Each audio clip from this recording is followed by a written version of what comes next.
चलिए भाई, तो लास्ट क्लास में हम लोग मीज़ोमेरिक इफेक्ट पे थोड़ा बात किए थे, ठीक है। तो उससे थोड़ा सा आगे बढ़ा जाए। मीज़ोमेरिक इफेक्ट क्या होता है और कैसे ऑपरेट करता है, ये बात हम लोगों ने समझ ली है, नहीं? जैसे प्लस एम इफेक्ट कब होगा, माइनस एम इफेक्ट कब होगा, उसका कंडीशंस क्या क्या होता है, ये बातें हम लोगों ने समझ ली है। अब थोड़ी सी बात हम लोग इस पर करेंगे कि भाई मीज़ोमेरिक इफेक्ट जो है वो किसका ज़्यादा है और किसका कम है। नहीं, जैसे मान लीजिए कि आपको इस तरह के बहुत सारे क्वेश्चंस पूछे जाते हैं कि एक्सटेंट ऑफ रेजोनेंस किस में ज़्यादा है, या एक्सटेंट ऑफ मीज़ोमेरिक इफेक्ट किस में ज़्यादा है, या और भी तरीक़ों से घुमा फिरा के क्वेश्चन जो है वो पूछा जाता है, ठीक है। चलो, तो एक क्वेश्चन से स्टार्ट करते हैं आज की बात। जैसे लिखो, arrange in order of plus M effect, ठीक है। मान लीजिए ये क्वेश्चन है और इसमें पहला ही क्वेश्चन मान लो ऐसा है, जैसे ओ एच और लेट अस से दूसरा क्वेश्चन यहां पर हो गया NH2, ठीक है। तो अब आप, this is A and this is B. अब आपको बताना है कि किसका मीज़ोमेरिक इफेक्ट ज़्यादा है ना। अच्छा, इन दोनों में प्लस एम इफेक्ट ऑपरेट कर रहा है, ये तो पता है अपने को। यहाँ भी प्लस एम इफेक्ट ऑपरेट कर रहा है, यहाँ भी प्लस एम इफेक्ट, दोनों में प्लस एम इफेक्ट ऑपरेट कर रहा है। अब इसको ये क्वेश्चन ना दो तीन तरह से पूछा जा सकता है। ऐसा भी पूछा जा सकता है कि भाई इन दोनों में से इसमें और इसमें किसका प्लस एम ज़्यादा है। एक तो डायरेक्ट ये क्वेश्चन हो गया, एकदम बेसिक तरीके से पूछ लिया। इसी को दूसरे तरीके से पूछा जाता है। कैसे पूछा जाता है कि इनमें से किस बेंजीन रिंग में इलेक्ट्रॉन डेंसिटी ज़्यादा है। समझ रहे हैं ना बात। तो हम लोग को मालूम है कि ये अपना ऑर्गेनिक पार्ट हो गया, ये अटैच ग्रुप हो गया। अटैच ग्रुप अपने ऑर्गेनिक पार्ट पे प्लस एम इफेक्ट लगा रहा है, जिसकी वजह से जो अपना ऑर्गेनिक पार्ट है it becomes electron rich. Last class में हम लोगों ने बात करी है कि प्लस एम इफेक्ट से अपने organic part of the molecule में इलेक्ट्रॉन डेंसिटी बढ़ती है। तो ये अपना ऑर्गेनिक पार्ट बेंजीन है यहाँ पर। तो आपसे ये पूछा जाएगा कि इन दोनों में बेंजीन रिंग्स में कौन सी बेंजीन रिंग जो है जिसका इलेक्ट्रॉन डेंसिटी ज़्यादा होगा। तो घुमा फिरा के ये वही क्वेश्चन हो गया, नहीं कि जिसका प्लस एम ज़्यादा होगा उसका इलेक्ट्रॉन डेंसिटी ज़्यादा होगा। तो ये इस टाइप के क्वेश्चन भी अपने को समझ में आना चाहिए, है ना। एक तो डायरेक्टली जीओसी में क्वेश्चन पूछता है कि भाई किसका ज़्यादा है किसका कम है, ऐसा पूछ सकता है। और दूसरा, आगे चल के हम लोग एक रिएक्शन पढ़ेंगे, इलेक्ट्रोफिलिक एरोमेटिक सब्स्टिट्यूशन, तो वहाँ पर भी ये बात जो है वो आती है, ठीक है। चलो, तो क्या किया जाए, अब यहाँ देखो, है ना, अगर इसकी बात हम लोग करें तो इसमें से किसका प्लस एम ज़्यादा है। तो देखो, ऑक्सीजन ज़्यादा इलेक्ट्रोनेगेटिव है और नाइट्रोजन जो है ये लेस इलेक्ट्रोनेगेटिव है। बोलो भाई, तो जो लेस इलेक्ट्रोनेगेटिव होगा उसका मीज़ोमेरिक इफेक्ट, मतलब ये इलेक्ट्रॉन देने का टेंडेंसी इसमें क्या होगा, ज़्यादा होगा। तो अगर इसमें इन दोनों में प्लस एम इफेक्ट का जो एक्सटेंट हम लोग पूछेंगे तो हम लोग बोलेंगे कि बी का प्लस एम इफेक्ट ज़्यादा है। या हम लोग ये भी बोल सकते हैं कि इस वाले बेंजीन रिंग का इलेक्ट्रॉन डेंसिटी वो क्या होगा, ज़्यादा होगा। बात आई समझ में, ठीक है। ये तो हो गया पहला क्वेश्चन। अच्छा, मान लो इसी तरह से और क्वेश्चंस मान लो अगर हम लोग ले लें, जैसे मान लो हम लोगों ने ले लिया, ऐसा ले लिया, यहाँ पर ले लिया हम लोगों ने OCH3, फिर दूसरा ले लिया हम लोगों ने OC डबल बॉन्ड OCH3, ठीक है, ऐसा ले लिया, ठीक। इसी तरह से और क्वेश्चन मान लो अगर हम लोग ले लें, थर्ड क्वेश्चन हम लोगों ने ऐसा कुछ ले लिया, लेट अस से OH O माइनस, यहाँ पे ले लिया हम लोगों ने NH माइनस, यहाँ पे ले लिया हम लोगों ने NH2। तो ये चार हैं ना, A, B, C और D। इन चारों में इलेक्ट्रॉन डेंसिटी आपको बतानी है या प्लस एम इफेक्ट का एक्सटेंट बताना है, ठीक है। और एक और क्वेश्चन मान लो अगर ऐसा ले लिया गया, या ले लिए हम लोग OH और यहाँ ले लिए हम लोग OCH3, ठीक है। तो इन चारों को आपको बताना है कि इसमें प्लस एम इफेक्ट किस में ज़्यादा होगा और किस में कम होगा।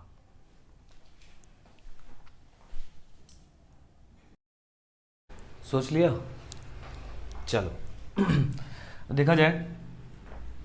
देखो भाई, अच्छा एक चीज़ क्लियर रहना कि अगर ऑक्सीजन पे 2 लोन पेयर हैं, है ना, तो रेजोनेंस में एक ही आएगा। ऐसा नहीं कि दोनों रेजोनेंस में जाएंगे। जिन भी एटम्स के पास एक से ज़्यादा लोन पेयर होंगे तो एक ही लोन पेयर एक समय में रेजोनेंस में जाता है। ये बात आप ध्यान रखिएगा, क्योंकि एक ही लोन पेयर ऐसा हो सकता है जो ओवरलैपिंग, क्योंकि जो रेजोनेंस होता है वो तो ऑर्बिटल ऑर्बिटल के ओवरलैप से होता है। तो इसका जो लोन पेयर है और इसका जो ऑर्बिटल है 2p ऑर्बिटल, तो ये ओवरलैपिंग से ही ना रेजोनेंस होता है। हम लोग ने ये एग्जाम्पल किया था ना कि जो 2p ऑर्बिटल है वो ओवरलैप करते हैं, जिसकी वजह से इलेक्ट्रॉन का मूवमेंट होता है। तो इसके पैरेलल इन दोनों में से एक ही p ऑर्बिटल होगा ना जिसमें ये लोन पेयर रह रहा होगा। बेशक इसके पास 2 लोन पेयर हैं, लेकिन दोनों रेजोनेंस में नहीं आएंगे क्योंकि दोनों उसके पैरेलल नहीं होंगे। पैरेलल कौन सा होगा? बस एक ही होगा। बात आ रही है समझ में? तो इस वजह से केवल एक ही लोन पेयर रेजोनेंस में आएगा। पहली बात तो ये। दूसरी बात अगर हम लोग करें कि देखो इसमें ये प्लस एम इफेक्ट कर रहा है और इसमें भी ये प्लस एम इफेक्ट कर रहा है, लेकिन इसमें A double bond B bond C C पर लोन पेयर। तो इसमें जो रेजोनेंस है ना, एक इस लोन पेयर का रेजोनेंस इस कॉन्जुगेटेड सिस्टम के साथ भी होगा और इसमें इस लोन पेयर का रेजोनेंस सिर्फ बेंजीन के साथ होगा। तो मतलब बेंजीन के लिए अगर हम लोग बात करें तो ये लोन पेयर कम अवेलेबल है। कम अवेलेबल इसलिए है क्योंकि ये जो लोन पेयर है, ये लोन पेयर जब जब इस कार्बोनिल के साथ जाएगा तब तक बेंजीन के साथ नहीं आ पाएगा, और ये डेडिकेटेडली सिर्फ बेंजीन के लिए है ना। तो इस वजह से रेजोनेंस प्लस एम इलेक्ट्रॉन जो बेंजीन रिंग में कौन ज़्यादा इलेक्ट्रॉन दे देगा? ये वाला ज़्यादा दे देगा। क्यों ज़्यादा दे देगा? क्योंकि ये डेडिकेटेडली बेंजीन के साथ रेजोनेंस कर रहा है और ये वाला जो है बेंजीन के साथ भी कर रहा है और कार्बोनिल के साथ भी कर रहा है। मतलब दो अपोजिट डायरेक्शन में जा रहा है, या तो बेंजीन को दे रहा है इलेक्ट्रॉन या कार्बोनिल को दे रहा है। तो जब जब वो कार्बोनिल को देगा तब तक वो बेंजीन को नहीं दे पाएगा। समझ के बात? और ऐसी स्थिति को, ऐसे ही कंडीशन को, ऐसी ही बात को, इसी फेनोमेना को हम लोग क्रॉस कॉन्जुगेशन भी बोलते हैं। क्रॉस कॉन्जुगेशन या क्रॉस रेजोनेंस दोनों सेम बात है। ठीक है, इस पे हम लोग और बात करेंगे आगे डिटेल में। फिलहाल यहाँ पर हम लोग इस बात को इंट्रोड्यूस कर ले रहे हैं, इसको समझ ले रहे हैं कि देखो ऐसा कुछ होगा, है ना। So this is cross conjugation. ठीक, तो किसका इलेक्ट्रॉन डेंसिटी ज़्यादा होगा? ऑफ कोर्स इस बेंजीन का इलेक्ट्रॉन डेंसिटी ज़्यादा होगा। क्लियर हो गया ये बात? अब चलो थर्ड वाला बात किया जाए। तो हम लोगों ने पढ़ा है कि जितना कम इलेक्ट्रोनेगेटिव एटम होगा, जितना कम इलेक्ट्रोनेगेटिव होगा उतना उसको इलेक्ट्रॉन देने का टेंडेंसी क्या होगा? ज़्यादा होगा। ठीक है, तो अगर हम लोग बात करें इस O माइनस की और N माइनस की, तो ये दोनों एटम्स इन दोनों एटम से कम इलेक्ट्रोनेगेटिव हैं क्योंकि इन पर नेगेटिव चार्ज है। और हम लोग पढ़े हुए हैं कि अगर किसी एटम के ऊपर नेगेटिव चार्ज आता है तो उसका Z इफेक्टिव कम हो जाता है। Z इफेक्टिव कम हो जाने की वजह से उसका इलेक्ट्रोनेगेटिविटी भी कम हो जाता है। तो ये दोनों कम इलेक्ट्रोनेगेटिव हैं और ये दोनों ज़्यादा हैं। तो मतलब इन दोनों का इलेक्ट्रॉन देने का टेंडेंसी प्लस एम के थ्रू ज़्यादा होगा इन दोनों की तुलना में, इसकी और इसके तुलना में। बोलो भाई। तो एक तो ये बात क्लियर हो गया कि B and C will be greater than D and A, और डी और ए में हम लोग जानते हैं अभी की यही क्वेश्चन, है ना। डी का ज़्यादा होगा, ए का कम होगा। तो इसका अगर ऑर्डर अपने को लिखना है तो सबसे कम ए का हो जाएगा, फिर डी का हो जाएगा इसका। और इन दोनों में सेम वही बात, क्योंकि नाइट्रोजन कम इलेक्ट्रोनेगेटिव है तो नाइट्रोजन पे नेगेटिव चार्ज भी ऑक्सीजन पे नेगेटिव चार्ज से कम इलेक्ट्रोनेगेटिव होगा। तो सबसे ज़्यादा सी का, फिर बी का, फिर डी का और फिर ए का। तो प्लस एम का जो एक्सटेंट है वो इधर से इधर बढ़ेगा। आई बात समझ में? एकदम सिंपल सी बात है। फोर्थ वाला अगर बात किया जाए, फोर्थ देखो एक फैक्ट है ना। इसको ऐसे समझा जाता है कि भाई ये OH जो है ना, इसका प्लस एम जो है इसके प्लस एम से, OCH3 के प्लस एम से ज़्यादा होता है। ये ध्यान रखेंगे, है ना। ये एक फैक्ट है, इसको लॉजिकली नहीं सोचेंगे, है ना। इसको एक्सपेरिमेंटली ऐसा देखा गया है कि OH का प्लस एम OCH3 के प्लस एम से ज़्यादा होता है। ठीक है, क्यों ज़्यादा होता है इसका पर्टिकुलर रीज़न है कि जो मिथाइल ग्रुप है उसका हिंड्रेंस और ये सब दुनिया भर की बातें हैं, लेकिन अपने परव्यू से बाहर है तो हम लोग वो बात नहीं करेंगे। हम लोग सिंपली बात करेंगे कि भाई इसका प्लस एम इसके प्लस एम से ज़्यादा होगा, ये अब ध्यान रखोगे। ठीक है, ऐसा लॉजिकली नहीं सोचोगे कि सर CH3 जो है ये प्लस आई से ऑक्सीजन को इलेक्ट्रॉन देगा तो ऑक्सीजन पे इलेक्ट्रॉन बढ़ेगा सर, तो ऑक्सीजन ज़्यादा अच्छा प्लस m करना चाहिए इस वाले का। लॉजिकली सही बात है, ऐसा आप जो सोच रहे हैं ये सही सोच रहे हैं, लेकिन लॉजिकली यहाँ पर आंसर नहीं है, ये एक फैक्ट है, इसीलिए अलग से क्वेश्चन आपको दिया गया है, अलग से क्वेश्चन ये बताया गया है, ठीक है। तो आप ये बात यहाँ पे नोट करके लिख भी लेंगे, plus m effect of OH is greater than OCH3, है ना। ये लॉजिक, ये कॉन्सेप्ट जो है आप लिख लेंगे। चलिए नोट कर लीजिए।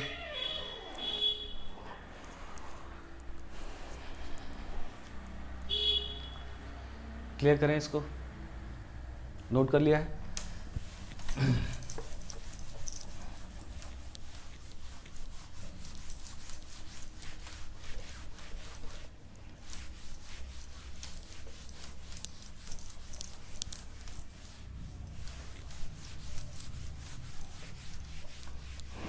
तो इस तरह के क्वेश्चंस यहां पर बनते हैं।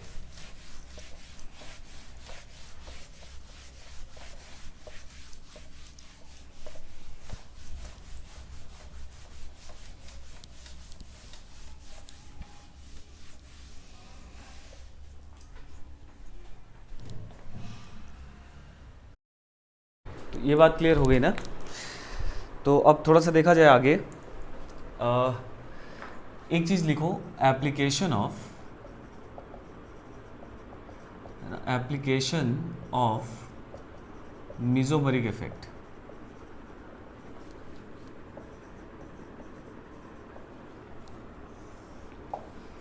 देखो मेसोमेरिक इफेक्ट या रेजोनेंस बोला जाए तो इसका बहुत सारा एप्लीकेशन है ना। इसका स्टेबिलिटी में एप्लीकेशन है, मॉलिक्यूल की स्टेबिलिटी में एप्लीकेशन है, कार्बोकेटाइन कार्बेनाइन की स्टेबिलिटी में है, पाई बॉन्ड की स्टेबिलिटी, बहुत सारा एप्लीकेशन है इसका कोई एंड नहीं है इसके एप्लीकेशन का। हाँ बट वो सब धीरे धीरे देखेंगे हम लोग। यहाँ पर हम लोग एक एप्लीकेशन जो रेलिवेंट है, सिर्फ यहाँ पर अभी एक एप्लीकेशन अभी हम लोग देख ले रहे हैं इस लेक्चर में, है ना। तो इसका जो एक एप्लीकेशन यहाँ पे हम लोग पढ़ रहे हैं वो है orientation effect. Orientation effect in benzene ring, in benzene ring, ठीक। देखो जैसे अगर हम लोग प्लस m इफेक्ट की बात करें तो प्लस m इफेक्ट, जैसे मान लो बेंजीन पे कोई OH ग्रुप लगा है, ठीक है।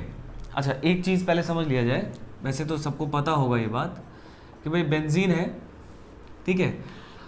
एक बेंजीन का एक बहुत फेमस रिएक्शन है, जो हम लोग रिएक्शन पढ़ेंगे बेंजीन का, तो जो मोस्ट कैरेक्टरिस्टिक रिएक्शन है बेंजीन का वो है इलेक्ट्रोफिलिक एरोमेटिक सब्स्टिट्यूशन।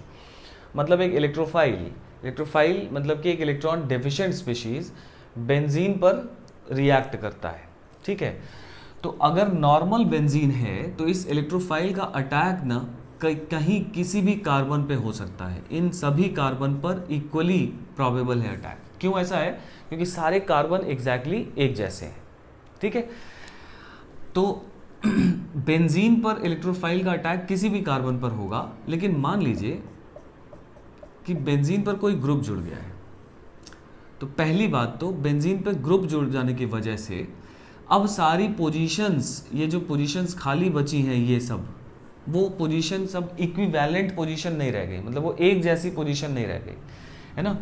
ग्रुप से डायरेक्टली अटैच्ड अगल बगल वाले कार्बन्स को हम लोग ऑर्थो पोजीशन बोलते हैं, पता है सबको, दिस इज ऑर्थो, है ना। कॉमनली ओ लिख दिया जाता है, ऑर्थो।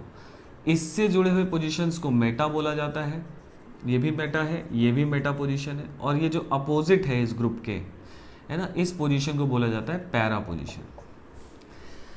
तो अगर बेंजीन पे कोई ग्रुप जुड़ गया तो अब सारी पोजीशन सेम नहीं है, अब ये पोजीशंस डिवाइड हो गई हैं ऑर्थो, मेटा और पैरा में।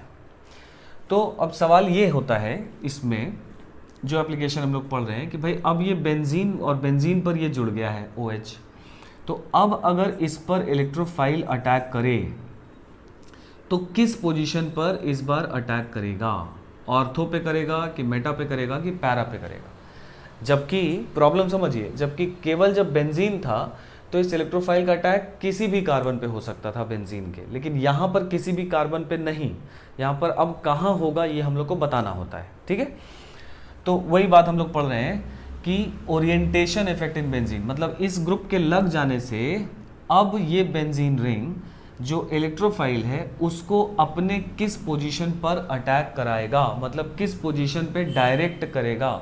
डायरेक्ट करेगा मतलब भेजेगा, मतलब किस पोजीशन पर ओरिएंट करेगा, यही बात बोली जाती है क्या, ओरिएंटेशन इफेक्ट। मेरी बात समझे कि इस ग्रुप लग जाने पर अब ये बेंजीन रिंग पर इलेक्ट्रोफाइल किस पोजीशन पर अटैक करेगा, that is called orientation effect in benzene ring.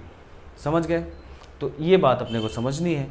तो देखो अब बात ये है कि इसमें OH जुड़ा है, अब OH का होता है प्लस M इफेक्ट, और इसका सब आप रेजोनेटिंग स्ट्रक्चर जब बनाएंगे तो अगर आप ध्यान से देखें तो इसका रेजोनेटिंग स्ट्रक्चर ऐसे ही ना बनेगा, यहाँ प्लस चार्ज, यहाँ आ जाएगा नेगेटिव, ऐसा, फिर ये नेगेटिव चार्ज आगे रेजोनेंस करेगा, बोलो भाई, है ना, ऐसा, यहाँ पे आ जाएगा OH, इस पर प्लस चार्ज, यहाँ पाई बॉन्ड, यहाँ पाई बॉन्ड, यहाँ नेगेटिव चार्ज, फिर ये ऐसा हो जाएगा कुछ, है ना, आगे बढ़ेगा, यहाँ पे नेगेटिव आएगा और यहाँ OH पॉजिटिव, ऐसा होगा, और फिर लास्ट स्टेप में वापस इस तरह से टूट जाएगा और इस तरह से वापस यहाँ OH बन जाएगा। तो ये इसके 5 रेजोनेटिंग स्ट्रक्चर बनते हैं। अगर हम लोग इसके रेजोनेंस हाइब्रिड की बात करें तो इसका जो रेजोनेंस हाइब्रिड बनने वाला है वो कैसा बनने वाला है, यहाँ भी पार्शियल डबल आ जाएगा, यहाँ OH, O पर पार्शियल पॉजिटिव, इस पे पार्शियल नेगेटिव, इस पे पार्शियल नेगेटिव, इस पे पार्शियल नेगेटिव, ठीक है। तो इन 3 पोजीशंस पे पार्शियल नेगेटिव आ रहा है, सब पोजीशन पे नहीं आ रहा है। कहाँ कहाँ आ रहा है, ऑर्थो पर आ रहा है और पैरा पर आ रहा है। देखो आप ध्यान से, यहाँ आया, यहाँ आया और यहाँ आया, बस इन 3 जगहों पर आया। तो अब जरा मुझे बताओ कि अगर अब इलेक्ट्रोफाइल ऐसे बेंजीन पर अटैक करे जिस पर OH ग्रुप जुड़ा हो, या for that matter OH group ही नहीं, कोई भी ऐसा ग्रुप जुड़ा हो जो कैसा इफेक्ट शो कर रहा हो बेंजीन के अंदर, प्लस M इफेक्ट। तो हर बेंजीन रिंग जिसमें कोई ऐसा ग्रुप जुड़ा होगा जो प्लस M इफेक्ट शो करेगा, उसके ऑर्थो और पैरा पे पार्शियल नेगेटिव है, और ये जो इलेक्ट्रोफाइल है ये पॉजिटिवली चार्ज है, इलेक्ट्रॉन डेफिशिएंट है, तो इसकी सबसे ज़्यादा पॉसिबिलिटी इनमें से किस पर अटैक की होगी, ऑफ कोर्स ऑर्थो और पैरा पर। ये मेटा पर अटैक नहीं करने वाला, क्योंकि इसको इन जगहों पर ज़्यादा इलेक्ट्रॉन दिखाई दे रहा होगा, तो इसलिए now this will attack at ortho और पैरा पोजीशन, ठीक है। तो अगर प्लस M ग्रुप लग जाता है तो ओवरऑल क्या बातें होती हैं, देखो ओवरऑल इलेक्ट्रॉन का मूवमेंट OH से बेंजीन की तरफ गया, मतलब क्या क्या बातें हुई। पहली बात ये हुआ कि बेंजीन बिकम्स, है ना, बेंजीन बिकम्स इलेक्ट्रॉन रिच, ये तो हुआ ही प्लस M इफेक्ट की वजह से, है ना, पहली चीज तो ये हुई। और इट बिकम्स, कौन becomes, benzene becomes, it becomes ortho para directing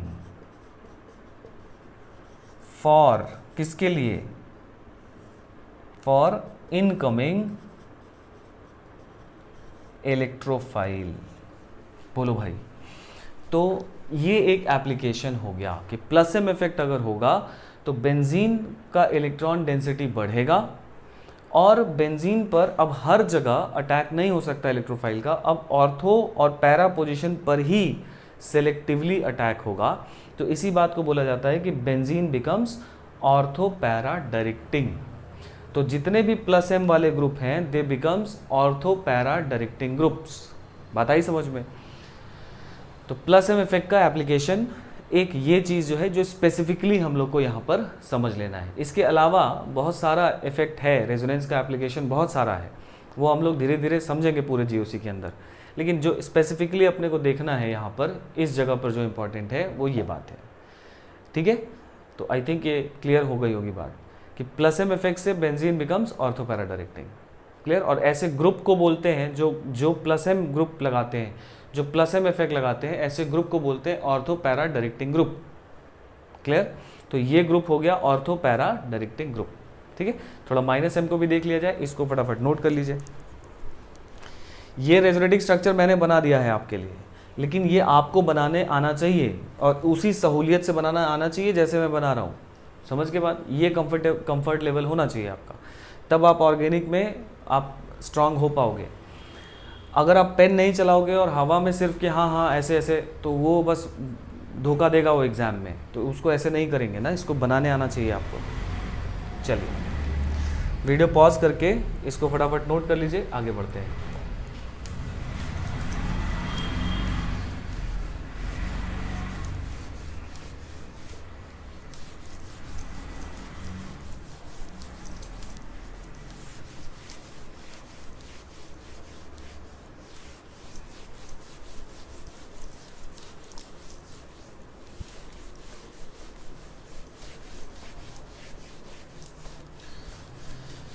देखो अब अगर माइनस एम इफेक्ट का अगर हम लोग देखें कि माइनस एम इफेक्ट से क्या होता है,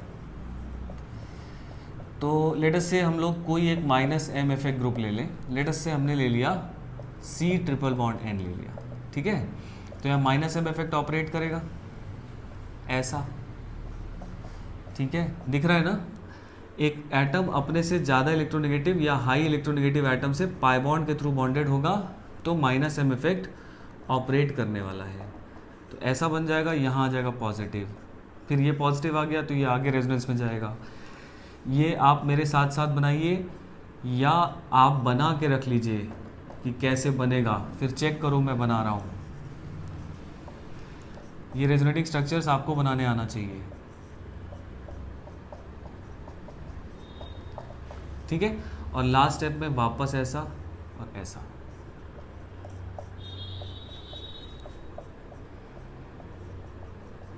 ये बन जाएगा। तो इसके भी कितने रेजोनेटिक स्ट्रक्चर बने, देखो 1 2 3 4 5। अगर इसके रेजोनेंस हाइब्रिड की हम लोग बात करें तो देखो इसका रेजोनेंस हाइब्रिड कैसा बनेगा, पार्शियल डबल सब जगह जाएगा, यहाँ पे पार्शियल आ जाएगा, यहाँ पे 2 डबल बॉन्ड होंगे, एक पार्शियल हो जाएगा, N पे पार्शियल नेगेटिव होगा, और इस पे पार्शियल पॉजिटिव होगा ऑर्थो पे। देखो और किस पे पार्शियल पॉजिटिव है, पैरा पे, ठीक है। तो माइनस एम इफेक्ट, यहाँ पे माइनस एम इफेक्ट ऑपरेट कर रहा है। तो माइनस एम इफेक्ट से पहली बात सबसे क्या हुई, क्लियरली अपने को दिखाई दे रहा है कि बेंजीन से इलेक्ट्रॉन डेंसिटी नाइट्राइल ग्रुप की तरफ गया है, मतलब बेंजीन पर इलेक्ट्रॉन डेंसिटी कम हुआ है। कैसे पता चला, ऐसे पता चला सर कि इस पे पार्शियल पॉजिटिव आ रहा है, इस पे पार्शियल नेगेटिव आ रहा है। तो पार्शियल पॉजिटिव मतलब इलेक्ट्रॉन की डेफिशिएंसी, तो यहाँ से इलेक्ट्रॉन नाइट्राइल खींच रहा है। तो ये बात अपना ट्रू है, माइनस एम इफेक्ट के लिए ऐसा होता ही है। ये हो गई बात। अब इसमें तो इसमें भी पॉइंट्स बना के लिख लिया जाए। पहला पॉइंट है ना, benzene becomes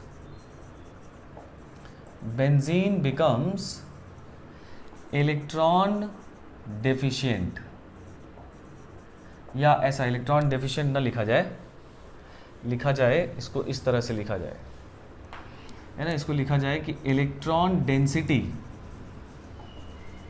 on benzene ring decreases. बोलो भाई किसकी वजह से, माइनस एम इफेक्ट की वजह से, ठीक है। दूसरा पॉइंट, अब बताना, बेंजीन बिकम्स कौन सा डायरेक्टिंग। अब अगर इस पर इलेक्ट्रोफाइल का अटैक कराओगे तो क्योंकि इलेक्ट्रोफाइल खुद ही इलेक्ट्रॉन डेफिशिएंट है, उस पर पॉजिटिव चार्ज होता है, तो मेरे हिसाब से तो इस पार्शियल पॉजिटिव पे वो अटैक नहीं करने वाला, क्योंकि यहाँ तो इलेक्ट्रॉन्स खुद ही कम है, यहाँ तो पॉजिटिव चार्ज है। तो इसका मेजरली अटैक अब किधर होगा, मेटा पर। तो बेंजीन बिकम्स क्या, मेटा डायरेक्टिंग। बात आई समझ में, ये एप्लीकेशन है कि प्लस एम इफेक्ट की वजह से benzene becomes ortho para directing, while minus M effect की वजह से बेंजीन बिकम्स मेटा डायरेक्टिंग। ये कहानी आपसे पूछी जाती है, समझ गए। चलो तो इतना फटाफट नोट कर लिया जाए, फिर आगे बढ़ा जाए। तो ये एप्लीकेशन यहाँ पर इंपॉर्टेंट है ना। अच्छा एक चीज़ और है, इसी में ऐड भी कर सकते हैं, है ना, बेंजीन से ही रिलेटेड एक पॉइंट और है, इसको एक और तरह से कहा जाता है, वो भी नोट कर लेते हैं। चलो है ना, ईएएस में वैसे तो पढ़ेंगे हम लोग डिटेल में, ये सब बात फिर से पढ़ेंगे। ऐसे ग्रुप, ऐसे समझो पहले, बेंजीन पर इलेक्ट्रोफाइल अगर अटैक करे, ठीक है, ऐसे समझो, एक एग्जाम्पल लेते हैं। बेंजीन पर एक इलेक्ट्रोफाइल मान लो अगर अटैक कर रहा है, तो ये खास रेट से ये रिएक्शन हो रहा होगा, क्योंकि बेंजीन की अपनी एक इलेक्ट्रॉन डेंसिटी है और उस पर इलेक्ट्रोफाइल अटैक कर रहा है, तो ये खास रेट से अटैक कर रहा होगा। Let us say that rate is are, ठीक है। अब अगर कोई आपसे पूछे कि नाइट्राइल ग्रुप लग जाने के बाद अब जो बेंजीन हुआ, तो ऐसा हुआ, नाइट्राइल ग्रुप लग जाने के बाद ये रेजोनेंस होने लगेगा, -m इफेक्ट ऑपरेट होने लगेगा। तो जो अब बेंजीन है वो ये है। अब अगर इसको सेम इलेक्ट्रोफाइल से हम रिएक्ट कराएं, इस बेंजीन रिंग को जिसमें नाइट्राइल जुड़ा हुआ है, तो आपके हिसाब से अभी जितना आप जानते हो, आपके हिसाब से जो रेट था इसका इससे रिएक्ट करने का, इस रेट से अगर यही इलेक्ट्रोफाइल इससे अटैक करे तो रेट कम होगा या ज़्यादा होगा, बस आपको ये बताना है, ठीक है। क्योंकि ये इलेक्ट्रॉन डेफिशिएंट है तो इसको इलेक्ट्रॉन चाहिए, जिस पर ज़्यादा इलेक्ट्रॉन होगा इसका रेट ज़्यादा होगा, क्योंकि इलेक्ट्रॉन डेफिशिएंट स्पीशीज़ अगर इलेक्ट्रॉन रिच स्पीशीज से रिएक्ट करेगा तो तेज़ी से रिएक्ट करेगा। अब इस बेचारे के पास खुद ही इलेक्ट्रॉन डेफिशिएंसी है, क्योंकि इससे इलेक्ट्रॉन नाइट्राइल खींच लिया है -m इफेक्ट की वजह से, तो इस इलेक्ट्रोफाइल का इससे जो रिएक्ट करने का रेट है वो बेंजीन की तुलना में कम हो जाएगा, समझ के बाद। तो ऐसे ग्रुप को, जो ग्रुप बेंजीन का rate towards electrophilic aromatic substitution reaction घटा दे, ऐसे ग्रुप को डीएक्टिवेटिंग ग्रुप बोला जाता है। क्या बोला जाता है? ऐसा ग्रुप जो बेंजीन रिंग का रेट इलेक्ट्रोफिलिक एरोमेटिक सब्स्टिट्यूशन के लिए घटा दे। घटाएगा कब? जब इलेक्ट्रॉन डेफिशिएंट बना देगा इसको। ऐसे ग्रुप को हम लोग डीएक्टिवेटिंग ग्रुप बोलते हैं। डीएक्टिवेटिंग, बोलो मेरी बात आ गई समझ में? तो ऑल -m इफेक्ट ग्रुप्स, जितने भी -m इफेक्ट ग्रुप हैं, आर कॉल्ड, क्या उनका एक नाम हम लोग रख देते हैं, are called deactivating groups.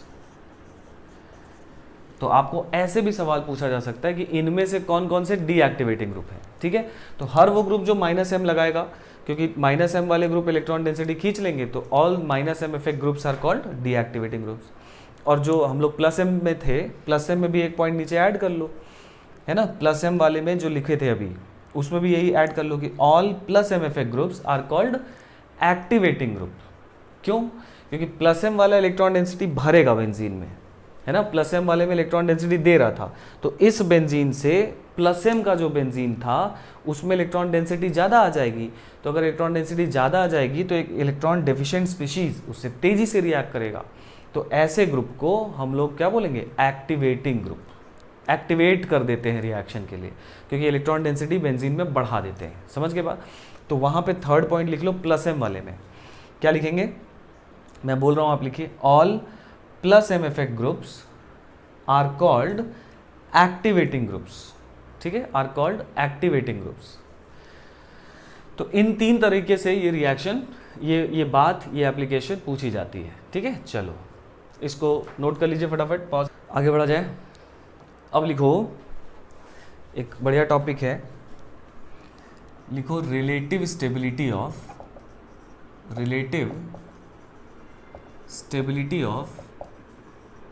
Resonating structures.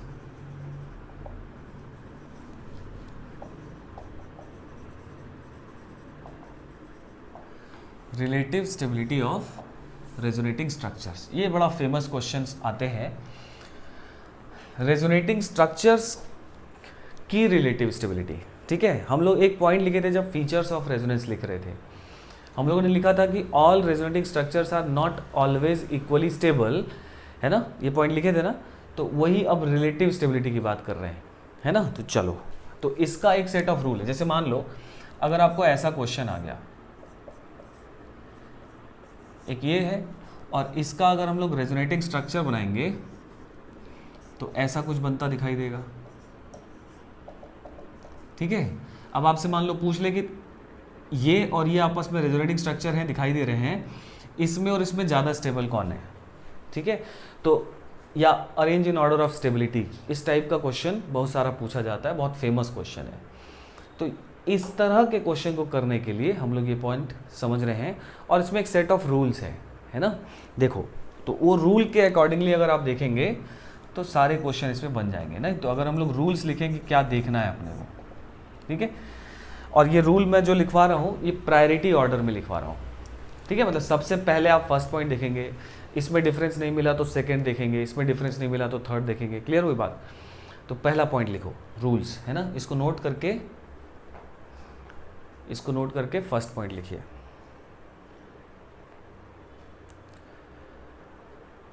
Pause करके नोट कर लेंगे, लिखिए। पहला पॉइंट लिखो, greater the number of covalent bonds, greater the number of covalent bonds, greater is the stability of that resonating structure. Greater the number of covalent bonds, greater the stability of that resonating structure. ठीक है। क्यों ऐसा होगा? दो resonating structure हैं जिनके पास ज़्यादा number of covalent bond होगा, उनकी स्टेबिलिटी ज़्यादा क्यों होगी?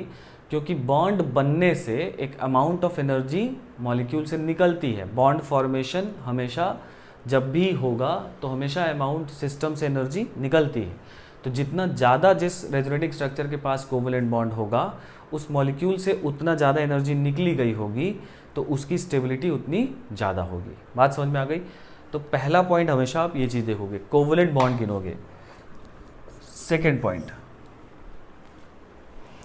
लिखो, that resonating structure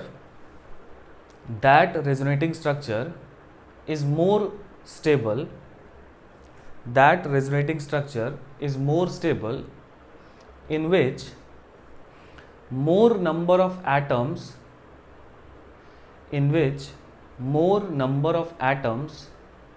are having complete octet. क्या बोले? That resonating structure is more stable which has more number of atoms having complete octet. नहीं, तो सेकेंड पॉइंट है अपना ऑक्टेट। जितने ज़्यादा नंबर ऑफ एटम्स का ऑक्टेट कंप्लीट होगा उतना ज़्यादा स्टेबल, है ना, वो रेजोनेटिंग स्ट्रक्चर होगा। अभी क्वेश्चन करेंगे तो ये सारे पॉइंट्स वैलिडेट करेंगे, कैसे अप्लाई होगा, कैसे हो रहा है।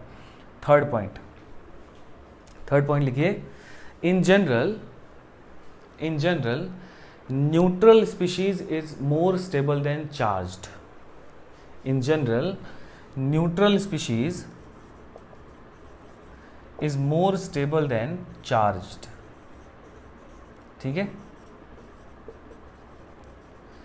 और ये हम लोग प्रायोरिटी ऑर्डर में लिख रहे हैं। पहले आप नंबर ऑफ बॉन्ड्स ही देखेंगे, ठीक है, फिर आप ऑक्टेट देखेंगे, फिर आप ये बात देखेंगे। ठीक, कई जगह पे पहले ये लिखा रहता है और बाद में ये सब लिखा रहता है, गलत है वो सब, ठीक है ना। पहले नंबर ऑफ बॉन्ड्स, भले उसके पास चार्ज हो, अगर सब कुछ सेम है और न्यूट्रल है एक दूसरा चार्ज है, तब न्यूट्रल वाला ज़्यादा स्टेबल होगा चार्ज से। लेकिन आप पहले ये देखोगे, फिर ये देखोगे, और फिर बेसिकली ये दोनों है ना, ये दोनों लगभग सेम पॉइंट है। ठीक है, आप अभी जब क्वेश्चंस करेंगे हम लोग तो आपको क्लियर होगा कि ये दोनों लगभग सेम पॉइंट्स हैं। ठीक है, तो थर्ड पॉइंट ये हो गया।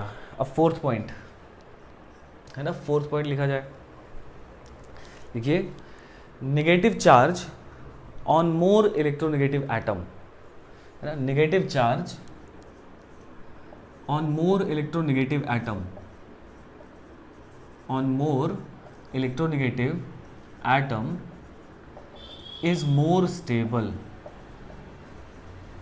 Negative charge on more electronegative atom is more stable, and vice versa, है ना। क्या मतलब समझे कि एक रेजोनेटिंग स्ट्रक्चर में मान लो कार्बन पे नेगेटिव है, एक में नाइट्रोजन पे नेगेटिव है और एक में ऑक्सीजन पर नेगेटिव है, तो सबसे ज़्यादा स्टेबल जो स्ट्रक्चर होगा वो ऑक्सीजन पे नेगेटिव वाला होगा, क्योंकि जितने ज़्यादा इलेक्ट्रोनेगेटिव एटम पर नेगेटिव चार्ज होगा उतना ज़्यादा स्टेबल होगा, क्योंकि इलेक्ट्रोनेगेटिव एटम का टेंडेंसी होता है इलेक्ट्रॉन अपनी तरफ खींचने का। तो निगेटिव चार्ज अगर इलेक्ट्रोनेगेटिव पर होगा तो इलेक्ट्रोनेगेटिव एटम उसको ज़्यादा बेटर तरीके से कंटेन करता है, उसको ज़्यादा बेटर तरीके से अपने पास रख पाता है, समझ गए। एंड वाइसी वर्सा मतलब इसका ठीक उल्टा, अगर पॉजिटिव चार्ज है तो वो ज़्यादा इलेक्ट्रोपॉजिटिव एटम पर ज़्यादा स्टेबल होगा, इलेक्ट्रोनेगेटिव पर वो हाईली अनस्टेबल हो जाएगा। नेक्स्ट पॉइंट, ठीक है, नेक्स्ट पॉइंट लिखो, फिर लिखो stability of carbocation and कार्बेनाइन, stability of carbocation and कार्बेनाइन, ठीक है। देखो एक बात क्लियर है कि कार्बोकेटाइन और कार्बेनाइन की स्टेबिलिटी इसके बाद देखना है अपने को। जैसे मान लो एक ये रेजोनेटिंग स्ट्रक्चर है और यहाँ पर इसका अगर हम लोग रेजोनेटिंग स्ट्रक्चर बनाएं तो ऐसा है, ठीक है, ये दोनों रेजोनेटिंग स्ट्रक्चर हैं। आप अगर इधर से चले आएंगे यहाँ तक तो फोर्थ पॉइंट तक आपको कोई डिफरेंस नहीं दिखेगा। जैसे अगर मैं चेक करूँ नंबर ऑफ बॉन्ड्स, इस पे भी एक पाई बॉन्ड है, उसमें भी एक पाई बॉन्ड है, ठीक है, सेम है। सर पाई बॉन्डिंग क्यों जोड़ रहे हैं, सिग्मा भी तो जोड़ना चाहिए। भाई सिग्मा से तो रेजोनेंस होता ही नहीं है, तो क्यों जोड़ोगे उसको ज़बरदस्ती, दोनों में बराबर ही आने वाला है, पाई में ही रेजोनेंस होता है तो पाई ही जोड़ना चाहिए ना अपने को, ठीक है, तो इसलिए मैं पाई जोड़ ले रहा हूँ। नंबर ऑफ बॉन्ड सेम है। ऑक्टेट, इसमें इस कार्बन का इनकम्प्लीट है, इसमें इस कार्बन, दोनों में एक एक एटम का इनकम्प्लीट है, इससे भी नहीं आएगा आंसर। न्यूट्रल चार्ज, दोनों चार्ज हैं, इससे भी नहीं आएगा आंसर। नेगेटिव चार्ज और नेगेटिव है ही नहीं, और पॉजिटिव चार्ज दोनों सेम स्पीशीज़ पर हैं, इसमें भी कार्बन पे, इस पर भी कार्बन पे, कोई अंतर नहीं आया। तो 4 तक आ गए, इसका आंसर नहीं हुआ। अब फिफ्थ पॉइंट आएंगे, तो फिफ्थ पॉइंट बोल रहा है स्टेबिलिटी ऑफ कार्बोकेटाइन एंड कार्बेनाइन। तो ये कार्बन और ये कार्बन, इन दोनों पे पॉजिटिव चार्ज है, ये दोनों कार्बोकेटाइन है। इन दोनों में से जिसकी स्टेबिलिटी ज़्यादा होगी, जिस कार्बोकेटाइन की, इसकी या इसकी, वो रेजोनेटिंग स्ट्रक्चर ज़्यादा स्टेबल कहलाएगा, ठीक है। ये पॉइंट ये चीज़ बता रहा है। तो ज़रा मुझे बता दो जल्दी से कि इस कार्बोकेटाइन और इस कार्बोकेटाइन में ज़्यादा स्टेबल कौन सा है। तो मेरे हिसाब से ये वाला ज़्यादा स्टेबल है, क्योंकि इसमें दोनों तरफ से इस दोनों मिथाइल ग्रुप प्लस आई लगाता है, क्योंकि ये इलेक्ट्रॉन डेफिशिएंट है, प्लस चार्ज है इस पर, और ये दोनों प्लस आई से इलेक्ट्रॉन इसको दे रहे हैं, इसको दे रहे हैं इलेक्ट्रॉन, तो इसको इलेक्ट्रॉन मिल रहा है, तो ये ज़्यादा स्टेबल है। इसमें कोई भी ग्रुप नहीं जुड़ा हुआ है, तो इसको कोई प्लस आई इफेक्ट से नहीं दे रहा है इलेक्ट्रॉन, तो इसकी वजह से इस कार्बोकेटाइन से ये कार्बोकेटाइन ज़्यादा स्टेबल है। तो ये जो रेजोनेटिंग स्ट्रक्चर हो जाएगा, दिस इज मोर स्टेबल, बोलो तो, ठीक है। और कार्बेनाइन अगर होता तो ठीक उल्टा हो जाता। जैसे मान लो सेम मॉलिक्यूल ले लें, इस बार हम यहाँ निगेटिव रख दिए, और इसका जब हम लोग रेजोनेटिंग स्ट्रक्चर बनाएंगे तो ऐसा रेजोनेटिंग स्ट्रक्चर बनेगा, यहाँ निगेटिव आएगा, यहाँ पाई बॉन्ड आ जाएगा। तो इस निगेटिव चार्ज और इस निगेटिव चार्ज में ज़्यादा स्टेबल कौन है, इसका तो ऑक्टेट कंप्लीट है ना, निगेटिव चार्ज का ऑक्टेट कंप्लीट है, तो इसमें ये दोनों मिथाइल ग्रुप प्लस आई से इसको इलेक्ट्रॉन देंगे, मिथाइल ग्रुप का हमेशा प्लस आई लोगे, तो ये नेगेटिव चार्ज को ये दोनों प्लस आई से इलेक्ट्रॉन देंगे।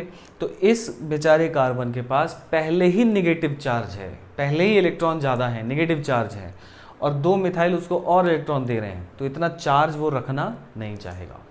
तो ये वाला कम स्टेबल हो गया और ये वाला ज़्यादा स्टेबल हो गया।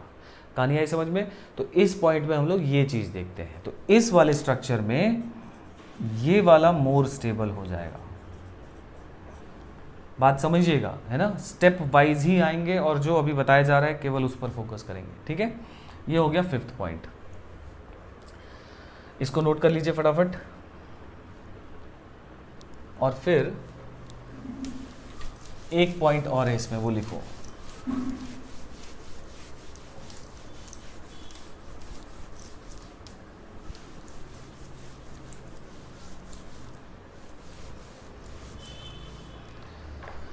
सिक्स्थ पॉइंट, इसको नोट कर लिया है। सिक्स्थ पॉइंट है चार्ज सेपरेशन। चार्ज सेपरेशन, ठीक है। देखो अगर अपोजिट चार्जेस हैं और वो कम डिस्टेंस पर हैं, तो अपोजिट चार्जेस जितना कम डिस्टेंस पर होंगे वो उतना ज़्यादा स्टेबल होगा, ठीक है। पता है आपको कि पॉजिटिव निगेटिव चार्जेस जितना क्लोज रहेंगे उतना पोटेंशियल एनर्जी कम रहेगा, जितना दूर रहेंगे उतना पोटेंशियल एनर्जी मॉलिक्यूल का ज़्यादा रहेगा। पता है, पढ़े हो ये इलेक्ट्रोस्टैटिक्स में, नहीं? तो वही चीज़ है कि अपोजिट चार्ज अगर ज़्यादा सेपरेशन पर है तो कम स्टेबल है, और अगर कम सेपरेशन पर है तो ज़्यादा स्टेबल है। और अगर लाइक चार्जेस जैसे पॉजिटिव पॉजिटिव या नेगेटिव नेगेटिव, अगर ये कम डिस्टेंस पर हैं तो ये कम स्टेबल हैं, अगर ये ज़्यादा डिस्टेंस पर हैं तो ये ज़्यादा स्टेबल है, क्योंकि ये तो रिपेल करेंगे। तो जितना ये दूर हो उतना अच्छी बात है। Clear enough? तो ये 6 पॉइंट हैं, और इन 6 पॉइंट को आप इसी ऑर्डर में, जिस ऑर्डर में हम लोगों ने लिखा है, इसी ऑर्डर में देखकर हर लगभग रेजोनेटिंग स्ट्रक्चर्स की रिलेटिव स्टेबिलिटी आप कंपेयर कर सकते हैं। ठीक है, चलो तो इसको फटाफट नोट कर लीजिए, कुछ क्वेश्चंस इस पे देखा जाए हम लोग।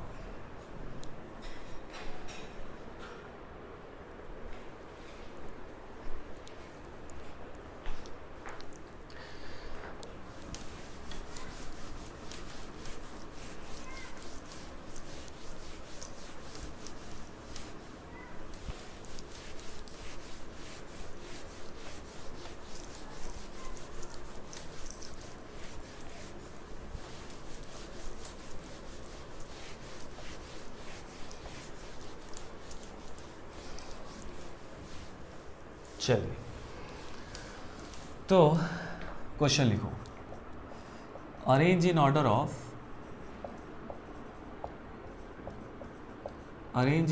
Of stability.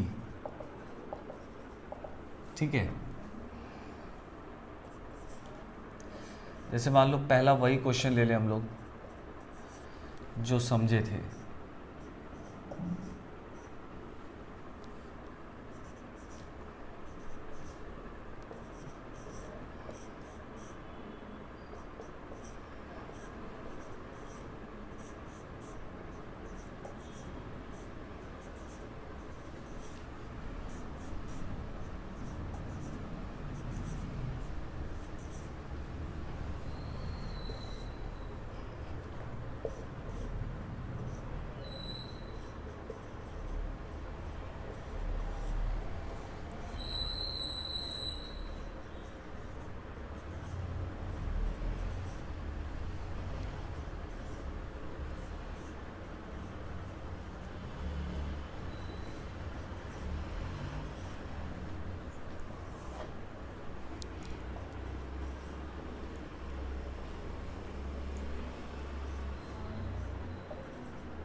चलिए, तो इन क्वेश्चंस को नोट करिए और एक बार अटेम्प्ट कीजिए, फिर इसके बाद डिस्कस किया जाए।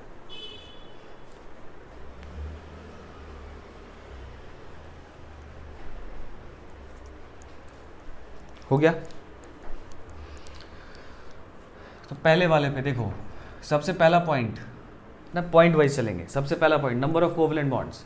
इसके पास भी एक पाई बॉन्ड है, इसके पास भी एक पाई बॉन्ड है, हम लोग सिर्फ पाई बॉन्ड जोड़ेंगे, दोनों के पास सेम है, उससे आंसर नहीं हुआ। ऑक्टेट, सबका कंप्लीट है दोनों में, उससे भी नहीं हुआ। न्यूट्रल चार्ज्ड, दोनों के पास एक एक नेगेटिव चार्ज है, इससे भी नहीं हुआ। फिर next point, negative charge on more electronegative atom is more stable. तो इसमें कार्बन पे नेगेटिव है और इसमें ऑक्सीजन पर नेगेटिव है, which is more stable? B is more stable than A. आया अप्रोच समझ में? तो ऐसे हम लोग करेंगे यहाँ पर, नहीं तो इसका आंसर हो जाएगा बी इज ग्रेटर देन ए।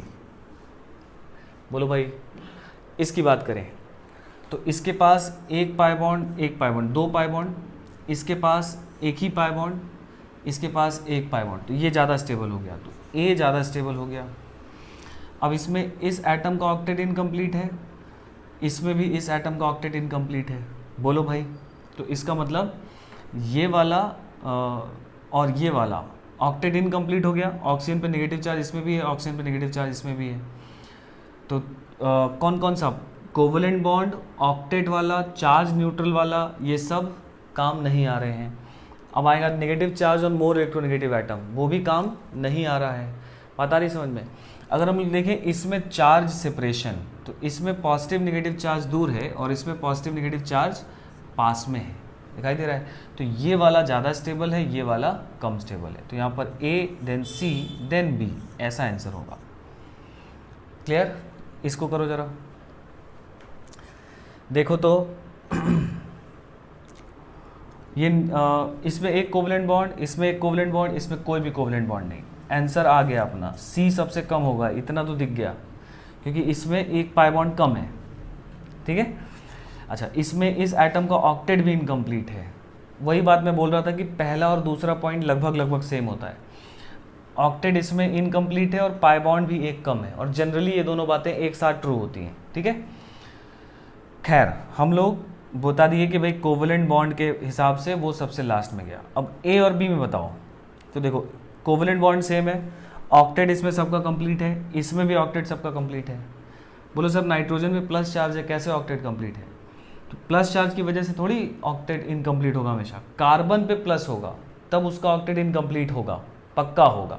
लेकिन सब एटम के साथ ऐसा नहीं है। देखो इसको जोड़ो, नाइट्रोजन कितना बॉन्ड बनाया है? 2 पाई बॉन्ड ये बनाया है, 2, एक पाई एक सिग्मा, और 2 हाइड्रोजन के साथ बनाया है, तो 4 बॉन्ड बनाया है, कितना इलेक्ट्रॉन हो गया? 8 हो गया। तो इसके पास 8 इलेक्ट्रॉन है ऑलरेडी। ठीक है, हाँ, तो इसमें neutral is more stable then charged, ये इसमें लॉजिक लगेगा। तो इस वजह से ए सबसे ज़्यादा हो जाएगा, फिर बी हो जाएगा, फिर सी हो जाएगा। आया समझ में बात कैसे कर रहे हैं हम लोग? इसको देखो जरा, हाँ, अच्छा, इसको कर लिया है ना, इसको मिटाते हैं, थोड़ा उधर वाला बात डिस्कस करते हैं।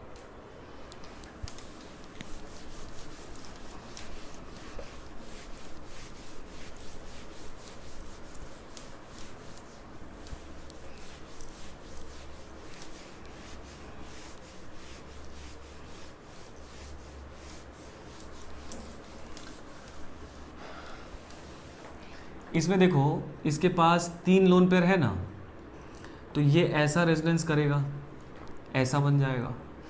और सर ये कैसे बना, इसको भी कैसे बना वो भी देख लिया जाए ना, क्योंकि ये बात भी सीखते चलते हैं। देखो ये स्ट्रक्चर था, इसके पास वेकेंट डी ऑर्बिटल भी होता है, ये वाला रेजोनेंस तो हम लोग देख लिए, ऐसा बन गया। और इसके पास क्योंकि वेकेंट डी ऑर्बिटल है, तो इसके वेकेंट डी ऑर्बिटल में मतलब ऐसा समझो कि ये पाई बॉन्ड इस पर टूट गया, इस पर निगेटिव, इस पर पॉजिटिव आ गया, निगेटिव बैक बॉन्ड इसके साथ बैक बॉन्डिंग कर लिया। बोलो तो ऐसे समझ सकते हो ना कि CH2 प्लस और यहाँ पर CH पर माइनस और यहाँ Cl के पास वेकेंट डी ऑर्बिटल और ये इसके साथ बैक बॉन्डिंग कर जाएगा। नहीं, तो इसी को हम लोग पाई बॉन्ड और इसके साथ एक साथ दिखा दे रहे हैं ऐसा, क्योंकि ये नेगेटिव चार्ज था, ये न्यूट्रल था, तो इस पर नेगेटिव आ जाएगा एक। तो ये वाला जो रेजोनेटिंग स्ट्रक्चर है, ये वाला वो ऐसे बना है, डी ऑर्बिटल के साथ यहाँ पर रेजोनेंस हुआ है। ठीक है, अच्छा, एक यहाँ पे बात और भी कर ली जाए कि सर ये वाला रेजोनेंस लोन पे ज़्यादा रेजोनेंस करेगा या ये वाला रेजोनेंस ज़्यादा होगा, मतलब डी ऑर्बिटल रेजोनेंस ज़्यादा होगा, है ना, क्वेश्चन उठ रहा होगा दिमाग में। तो जरा सोचो कि कौन सा ज़्यादा होना चाहिए। ठीक है, एक बात बताओ, रेजोनेंस जो है वो ऑर्बिटल के ओवरलैप से होता है, तो ऑर्बिटल का ओवरलैप ज़्यादा इफेक्टिव तब होता है जब बराबर एनर्जी के ऑर्बिटल ओवरलैप करें या लगभग बराबर एनर्जी के ऑर्बिटल ओवरलैप करें। अगर ऑर्बिटल जो ओवरलैप कर रहे हैं उसमें एनर्जी गैप ज़्यादा होगा तो उनका ओवरलैपिंग एक्सटेंट जो है वो घट जाता है, मतलब इनइफेक्टिव ओवरलैपिंग होती है। ठीक है, तो अगर आप बात करें तो यहाँ पर ये जो इलेक्ट्रॉन पेयर है जो इसके साथ रेजोनेंस कर रहा है, ये किस ऑर्बिटल में है भाई? ये 2p ऑर्बिटल में है सर। और यहाँ पर ये जो इलेक्ट्रॉन पेयर है ये 3p ऑर्बिटल में है, और जिसके साथ ये रेजोनेंस कर रहा है इस p ऑर्बिटल के साथ कर रहा है ना ये रेजोनेंस, तो ये ऑर्बिटल कौन सा है? 2p है, तो इसका 3p 2p ओवरलैप से यहाँ पर रेजोनेंस हो रहा है, और यहाँ पर 2p 3d ओवरलैप से हो रहा है, क्योंकि ये तो 3d ऑर्बिटल है। तो जरा बताओ कि 2p 3p इफेक्टिव ओवरलैप होगा या 2p 3d? 2p 3p, क्योंकि 3p का एनर्जी कम है, 3d का एनर्जी ज़्यादा है, तो ज़्यादा इफेक्टिव ओवरलैप यही वाला है, मतलब ये वाला रेजोनेंस ज़्यादा होगा, ये ज़्यादा बनेगा, ये वाला कम बनेगा। ठीक है, क्योंकि यहाँ पर एनर्जी गैप ज़्यादा है, तो इफेक्टिव ओवरलैप नहीं हो रहा। क्लियर बात इतनी? तो इसमें कुछ बात सीखे हम लोग। अब इनका रिलेटिव स्टेबिलिटी की बात करें तो देखो, इसके पास भी एक पाई बॉन्ड, इसके पास भी एक पाई बॉन्ड, इसके पास भी एक पाई बॉन्ड, तीनों के पास एक एक पाई बॉन्ड, ठीक है। उससे नहीं हुआ, इसमें इसका सबका ऑक्टेट कंप्लीट, इसमें सबका ऑक्टेट कंप्लीट। क्लोरीन है, देखो ध्यान से, इसके पास 2 लोन पेयर है अभी, 2 2 4 2 6 2 8, इसमें भी सबका ऑक्टेट कंप्लीट है, क्लोरीन का ऑक्टेट कंप्लीट है। इसमें इस बेचारे का नहीं है, ठीक है। तो यहाँ पर अब अगर हम लोग बात करेंगे तो यहाँ पर C सबसे कम हो जाएगा, इतना तो दिखा। अब A और B में तो ये न्यूट्रल है और ये चार्ज्ड है, तो इसलिए A सबसे ज़्यादा, फिर B हो जाएगा, फिर C हो जाएगा, इधर से इधर स्टेबिलिटी बढ़ेगी, ठीक है। तो ये जो क्वेश्चंस हम लोग कर रहे हैं, इसमें इलेक्ट्रॉन कहाँ कितना है, क्या है, ये आपका काम है जोड़ना। अगर आप इलेक्ट्रॉन नहीं जोड़ोगे कि कहाँ कितना इलेक्ट्रॉन है, किसका ऑक्टेट कंप्लीट है, किसका नहीं है, वो चीज़ें देखो सिखाई नहीं जा सकती। वो क्लास 8 9 10 वो उस समय सिखाई जाती हैं। इस लेवल पे जब हम लोग एडवांस आईटी की तैयारी कर रहे हैं, तब इस लेवल पे ये बातें, है ना, टाइम वेस्ट होंगी, क्योंकि बहुत सारे बच्चों को आती है। तो आप इसको एक बार देखेंगे, है ना, क्योंकि मुझे मालूम है कि यहाँ पर दिक्कत होती है बच्चों को, ठीक है, क्योंकि स्कूल का जो जिस टेम्परामेंट से हम लोग पढ़ते हैं स्कूल में, वहाँ पर नहीं सीखते हैं, ठीक है। तो ये बात ध्यान रखेंगे, है। आप ढूंढिए, अगर दिक्कत हो तो हमसे पूछिए, है। इसमें बता दो, फिफ्थ वाले में बताओ, ये ऐसे रेजोनेंस होकर ये बना है, कौन ज़्यादा स्टेबल? दोनों एग्जैक्टली बराबर, एग्जैक्टली सेम डायग्राम है, कोई डिफरेंस नहीं है, कोई भी रूल से कोई भी आंसर नहीं आएगा। ये दोनों सेम रेजोनेटिंग स्ट्रक्चर हैं, मतलब एक जैसे हैं, और ये दोनों की एनर्जी एकदम बराबर है, दोनों इक्वली स्टेबल है, ठीक है। तो ये कुछ बेसिक क्वेश्चन थे रेजोनेटिंग स्ट्रक्चर की स्टेबिलिटी पर, हैं। अब नेक्स्ट क्लास में हम लोग क्या करेंगे, और कुछ बढ़िया क्वेश्चंस उठाएंगे, है ना, और कॉम्प्लेक्स क्वेश्चन और डिफ़िकल्ट क्वेश्चंस उठाएंगे, जो सीखना है अपने को एडवांस लेवल तक के। तो इतना बढ़िया से रिवाइज करके आप नेक्स्ट क्लास फिर देखिएगा, तो फिर ज़्यादा आप कनेक्ट कर पाएंगे, ठीक है भाई। चलिए, नमस्कार।